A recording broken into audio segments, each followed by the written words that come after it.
ये एब्डोमेन के एक्सरेज आ जाते हैं। जो एब्डोमेन के एक्सरेज हैं वो या तो इरेक्ट पोजीशन में लेते हैं या फिर स्पाइन पोजीशन में। ठीक है, अब इसके अंदर जो है आपने इनके फीचर्स याद रखने हैं। जो कोलॉन है उसमें हमें एक्सरे पे हॉस्ट्रेशंस नज़र आती हैं। ठीक है, और जो जिजनम है उसमें हमें क्या नज़र आता है, वेल्वुलर कन्वेंटीज नज़र आती हैं। और इसको ऐसे लगता है जैसे कॉइन्स जो हैं वो स्टैक किए हुए हैं इस तरह से। ठीक है, इस तरह से कॉइन्स जो हैं वो स्टैक किए हुए हैं। ठीक है, और इसके अलावा जो इलियम है उसकी करैक्टरलेस जो है होता है फीचर। ठीक है, अब ये पहला एक्सरे है, देखें इसके अंदर ऐसे लग रहा है जैसे कॉइन्स पड़े हुए हैं। ठीक है, तो ये क्या है, ये जिजनम है। So, X-ray of abdomen of patient with intestinal obstruction, dilated lobes have typical appearance, valvular conventines, ठीक है, which are mucosal folds present in the jejunum. ठीक है, intestinal obstruction का X-ray है and these basically dilated ones are the jejunum. ठीक है, उसके बाद अगला X-ray आ जाता है। इसमें क्या है, ये इलियम की डायलेटेड लूप्स हैं। ठीक है, these are the dilated loops of ileum. ठीक है, इलियम इज़ करैक्टरलेस।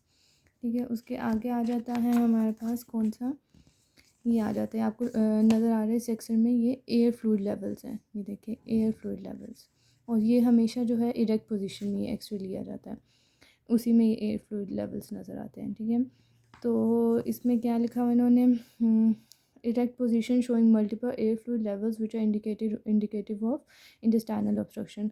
और 2 to 3 एयर फ्लूइड्स जो हैं लेवल्स वो नॉर्मली इंडिविजुअल में प्रेजेंट हो सकते हैं, लेकिन जो मल्टीपल अगर बहुत ज़्यादा प्रेजेंट हो गए तो it means there is an intestinal obstruction. ठीक है, ये एक्सरे है। उसके बाद आगे आ जाता है फिगर 8।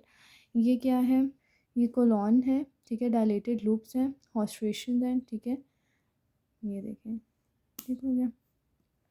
तो ये क्या हो गया, intestinal obstruction and dilated loops of colon है।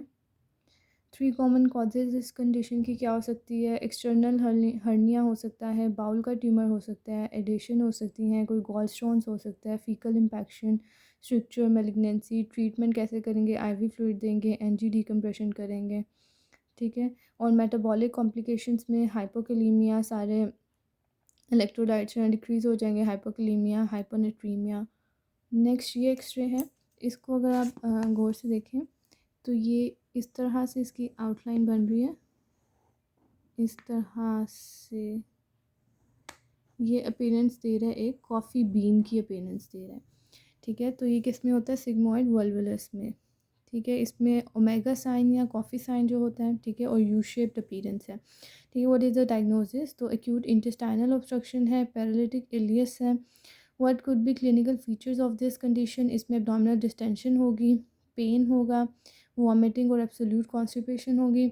और मैनेज कैसे करेंगे, आईवी फ्लूइड देंगे, NG aspiration, Foley's catheterization, electrolyte और फ्लूइड रिप्लेसमेंट करेंगे, और जो कॉज है उसको आइडेंटिफाई करके ट्रीट करेंगे। ठीक है, ठीक है, तो सिग्मोइड वल्वुलस की वजह से एक्यूट इंटेस्टाइनल ऑब्स्ट्रक्शन है, और उसकी आपने जो है फीचर्स बताने हैं और treatment, IV fluid, NG, electrolytes और कॉज को आइडेंटिफाई करके ट्रीट करना है। नेक्स्ट हमारे पास आ जाता है, आई थिंक लास्ट एक्सरे है। इसमें क्या है, motorcyclist was involved in road side accident, he is unable to move his lower limbs, his x-rays are shown in the figure, carefully examine this x-ray and answer the question। तो क्या है, इसमें क्या injury है, इसमें C5 और C6 की dislocation है। ठीक है, ठीक है, C5 और C6 की, 1 2 3 4 5 6, तो C5 C6 की डिसलोकेशन हो जाएगी वर्टिब्रास की। How alignment of cervical spine is assess, तो ये किस तरह असेस्ड होती है, anterior vertebral line, posterior vertebral line और लैमिनास के दरमियान से इंटरलैमिनर, सॉरी स्पाइनोलैमिनर। ठीक है, एंटीरियर, पोस्टीरियर और स्पाइनोलैमिनर। ठीक है, ये आगे दिखाई भी हुई है इसमें, इस डायग्राम में, ये एंटीरियर, पोस्टीरियर और स्पाइनोलैमिनर। और इसमें क्या उन्होंने पूछा हुआ next question, what would be the initial management इस पेशेंट की।